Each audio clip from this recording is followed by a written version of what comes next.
Hello everyone, this is Priyanka and welcome to my YouTube channel. Friends, आज की video में हम बाल विकास के 10 महत्वपूर्ण प्रश्नों को डिस्कस करेंगे जो कि सीटेट और यूपीटेट इसके अलावा जितने भी टीचिंग एग्ज़ाम्स हैं सभी के लिए इम्पॉर्टेंट है।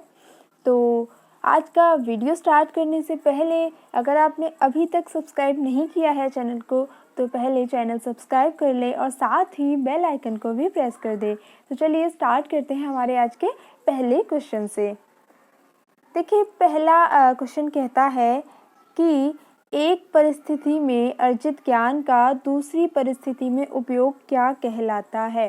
यानी कि आपने कोई चीज़ सीखी, ठीक है, मतलब कोई भी काम सीखा, कोई भी नई चीज़ सीखी, उसके बाद वही सेम चीज़ आपको दूसरी जगह पे अगर यूज़ करनी है तो वो क्या उसको कहा जाएगा।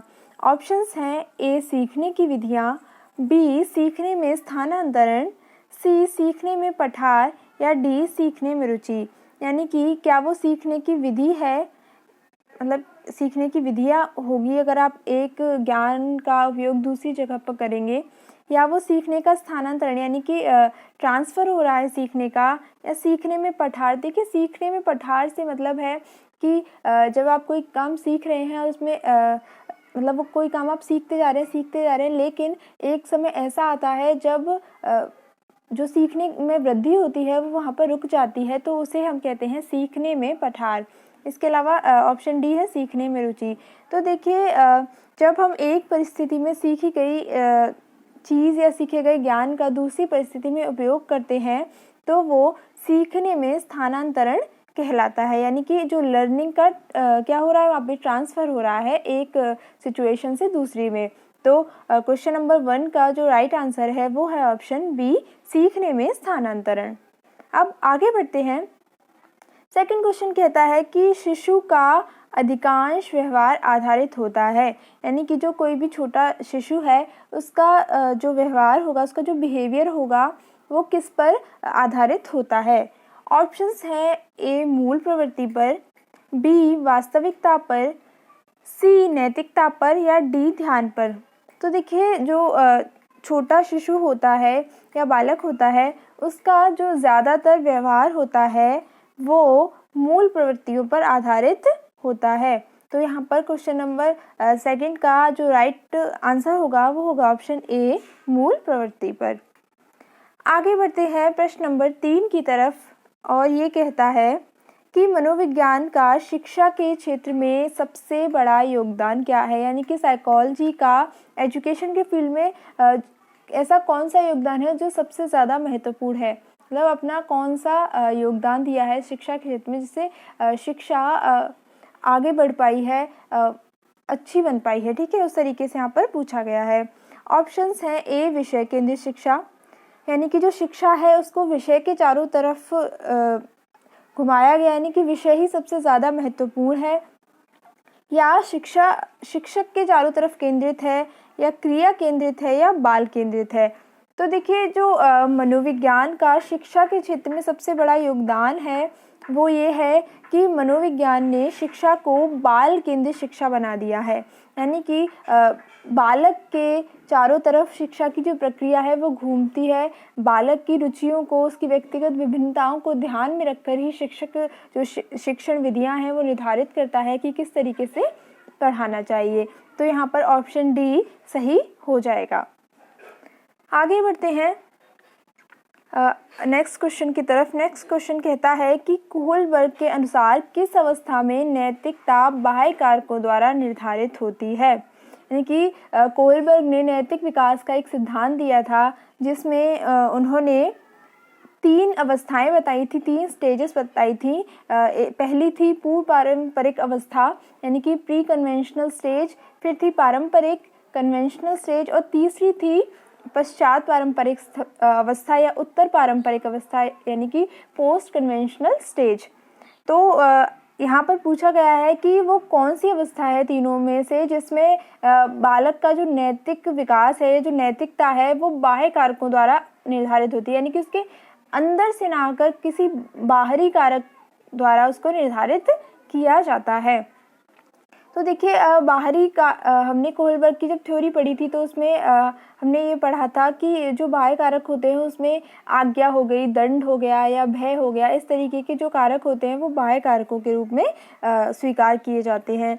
तो देखिए जो पूर्व पारंपरिक अवस्था होती है यानी कि प्री कन्वेंशनल स्टेज, उस अवस्था में जब बच्चा छोटा होता है तो वो भय और दंड की वजह से, यानी कि अगर वो सोचता है कि अगर मैं झूठ बोलूँगा या चोरी करूँगा तो मुझे पनिशमेंट मिलेगी, इस तरीके की चीज़ों से उसमें नैतिक गुणों का विकास होता है। तो पूर्व पारंपरिक अवस्था में जो नैतिकता होगी वो किसके द्वारा निर्धारित होगी? बाह्य कारकों के द्वारा। तो प्रश्न नंबर 4 का जो सही आंसर होगा वो होगा ऑप्शन ए। अब आगे बढ़ते हैं। 5वां प्रश्न है कि किस व्यवहारवादी ने कहा है, यानी कि यहाँ पर एक स्टेटमेंट दिया गया है और पूछा गया है। ऐसे स्टेटमेंट्स पूछे जाते हैं मोस्टली यूपी टेट में, इस तरीके के क्वेश्चन ज़्यादा पूछे जाते हैं कि किस व्यवहारवादी ने कहा है कि मुझे नवजात शिशु दे दो, मैं उसे डॉक्टर, वकील, चोर या जो चाहूँ बना सकता हूँ। तो ऑप्शंस हैं ए फ्रीमैन, बी न्यूमैन, सी वॉटसन या डी यंग। तो देखिए फ्रेंड्स ये बहुत ही फेमस स्टेटमेंट है, बहुत बार रिपीट भी किया जा चुका है, बहुत बार पूछा जाता है और ये कथन है किसका? वॉटसन का।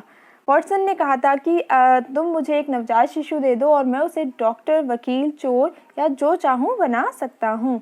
तो प्रश्न नंबर 5 का जो सही जवाब है वो है सी वॉटसन। अब आगे बढ़ते हैं। फ्रेंड्स अगले क्वेश्चन से पहले अगर आपने अभी तक वीडियो को लाइक नहीं किया है तो पहले वीडियो को लाइक कर दे और साथ ही शेयर भी कर दे। चलिए 6वां प्रश्न देख लेते हैं। ये कहता है कि आत्म केंद्रित व्यक्ति होता है, यानी कि जो व्यक्ति खुद में ही केंद्रित होता है, आत्म केंद्रित होता है, यानी कि जो ज़्यादा दूसरों से घुलना मिलना पसंद नहीं करता, उसे क्या कहेंगे? ए अंतर्मुखी, बी बहिर्मुखी, सी उभयमुखी या डी सामाजिक निर्भर। तो देखिए फ्रेंड्स जो आत्म केंद्रित व्यक्ति होता है उसे हम अंतर्मुखी कहते हैं। ये जो अंतर्मुखी व्यक्ति होगा वो क्या होगा? सेल्फ सेंटर्ड होगा, आत्म केंद्रित होगा। और व्यक्तित्व के जो प्रकार हैं अंतर्मुखी और बहिर्मुखी, ये किस मनोवैज्ञानिक ने दिए थे, ये आपको कमेंट बॉक्स में बताना है। अब आगे बढ़ते हैं अगले प्रश्न की तरफ। अगला प्रश्न कहता है, देखिए थोड़ा सा लेंदी है, पढ़ लेते हैं क्या है। संज्ञानात्मक विकास के 4 चरणों, यानी कि जो कॉग्निटिव डेवलपमेंट है उसके 4 चरण हैं। संवेदी पेशी अवस्था, पूर्व संक्रियात्मक, ठोस संक्रियात्मक एवं औपचारिक संक्रियात्मक। ये चारों अवस्थाएं संज्ञानात्मक विकास की किस मनोवैज्ञानिक द्वारा बताई गई हैं, वो यहाँ पर पूछा गया है। ऑप्शंस हैं ए हिलगार्ड द्वारा, बी स्टार्ट द्वारा, सी हरलॉग द्वारा या डी पियाजे के द्वारा। तो देखिए फ्रेंड्स जो संज्ञानात्मक विकास की जो 4 अवस्थाएं बताई थी, संवेदी पेशी, पूर्व संक्रियात्मक, ठोस संक्रियात्मक एवं औपचारिक संक्रियात्मक, ये बताई थी किसने? पियाजे ने। तो यहाँ पर डी ऑप्शन आपका बिल्कुल सही हो जाएगा। आगे बढ़ते हैं अगले प्रश्न की तरफ। अगला प्रश्न कहता है कि कक्षा में अनुशासन बनाए रखने के लिए सर्वाधिक प्रभावशाली उपाय क्या है? यानी कि आप एक टीचर हैं और आप चाहते हैं कि आपकी क्लास बिल्कुल अनुशासन में रहे, तो आप इन चारों में से किस उपाय को या किस चीज़ को अपनाएंगे, ये यहाँ पर आपसे पूछा गया है। ऑप्शंस की अगर हम बात करें तो ए ऑप्शन कहता है कि अनुशासनहीन छात्रों को कक्षा से बाहर निकाल देना।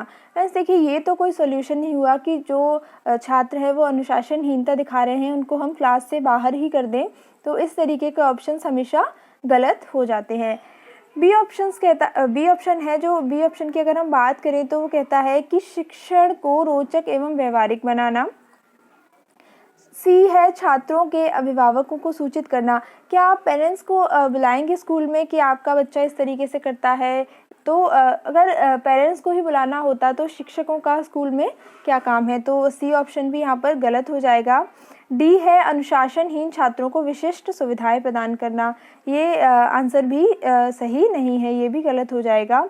तो यहाँ पर जो सबसे सही ऑप्शन है, जो सबसे सही लग रहा है वो है ऑप्शन बी, शिक्षण को रोचक एवं व्यवहारिक बनाना।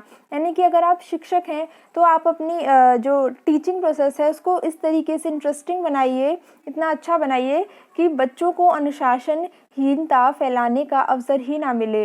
वो मतलब आपकी जो पढ़ाई आप जो पढ़ा रहे हैं उसमें इतना खो जाएं, उसमें इतना इंटरेस्ट ले कि उनको क्लास में अनुशासनहीनता करने का समय ही ना मिले। तो ऑप्शन बी यहाँ पर बिल्कुल सही हो जाएगा।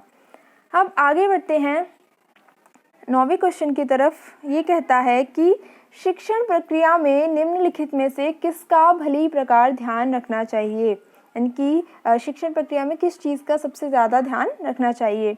ऑप्शन ए है विद्यार्थियों की सक्रिय सहभागिता, यानी कि जो स्टूडेंट्स हैं वो एक्टिव रहें, एक्टिव लर्नर रहें, यानी कि बिल्कुल सक्रिय रूप से चीज़ों को सीखें। अनुशासन और नियमित उपस्थिति, गृह कार्य की जांच में लग्न, या विषय वस्तु का कठिनाई स्तर।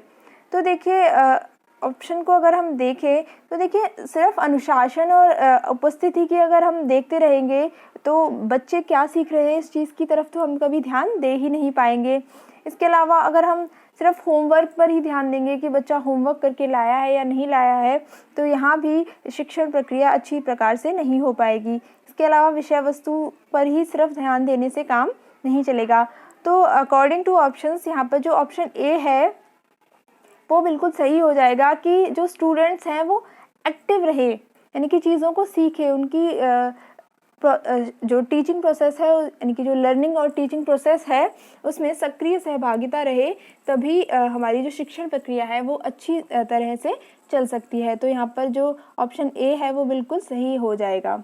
अब आगे बढ़ते हैं अगले क्वेश्चन की तरफ, यानी कि क्वेश्चन नंबर 10। वो कहता है कि कोहलबर्ग का विकास सिद्धांत किससे संबंधित है। बहुत ही इजी क्वेश्चन है। ए भाषा विकास से, बी संज्ञानात्मक विकास से, सी नैतिक विकास से, या डी सामाजिक विकास से। तो फ्रेंड्स अभी हमने जब कोहलबर्ग का पिछला क्वेश्चन डिस्कस किया था तो हमने वहाँ पर बताया था कि कोहलबर्ग ने नैतिक विकास का सिद्धांत दिया था जिसमें उन्होंने क्या था 3 अवस्थाएं बताई थी। तो फ्रेंड्स ये थे आज के क्वेश्चन। आई होप आपको अच्छे से समझ में आए होंगे, और क्योंकि हमने डिटेल डिस्कस किया है। और अगर आपको आज का वीडियो पसंद आया हो तो लाइक करना ना भूलें। मिलेंगे एक नए वीडियो में एक नए टॉपिक के साथ। तब तक के लिए thank you so much and good bye.